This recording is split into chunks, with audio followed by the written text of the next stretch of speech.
Hey guys, I want to ask you a question. Do you know God or do you just know about God? You see, there's a big difference between knowing who God is and what he means to you and just knowing factual knowledge about God. Let me start it here. When I was a kid, growing up, I was what you would consider a goody two shoes. I followed the rules. I did what my parents say. They were probably most likely to rely on me because I did what they said and when they said it and I followed the rules. When it came to church, I was the one who sat in the front seat. I was taking my notes. I knew what was being taught because I knew a lot about God. And that's kind of where I lacked because I knew so much about God.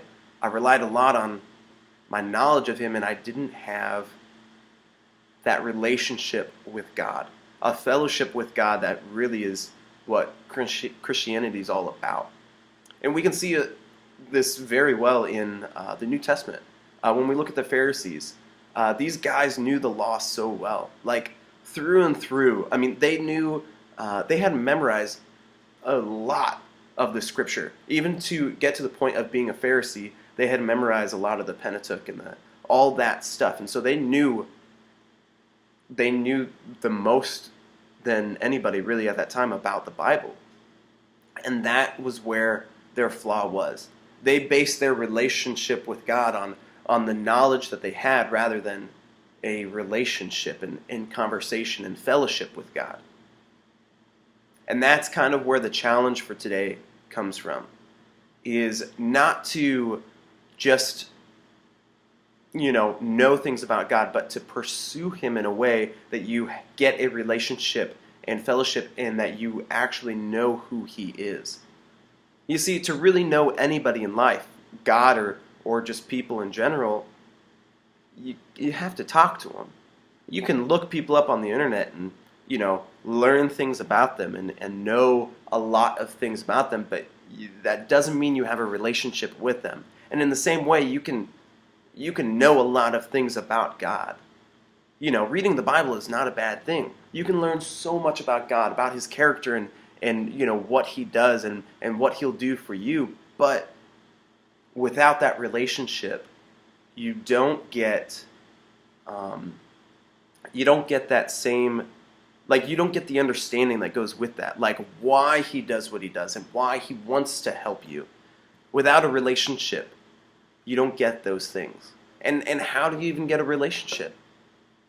To get a relationship, to have a relationship with anybody is to talk with them.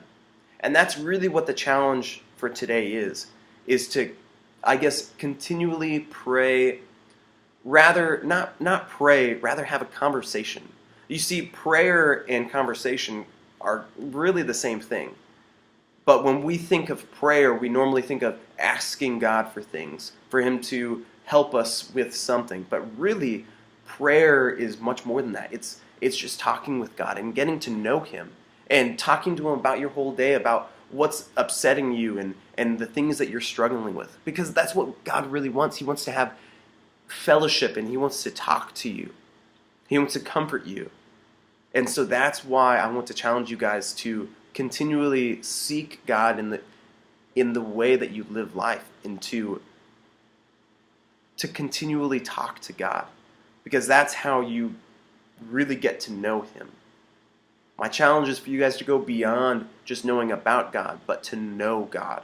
And to know God, you have to talk to him. Thank you guys so much for listening. I hope you guys have a great day.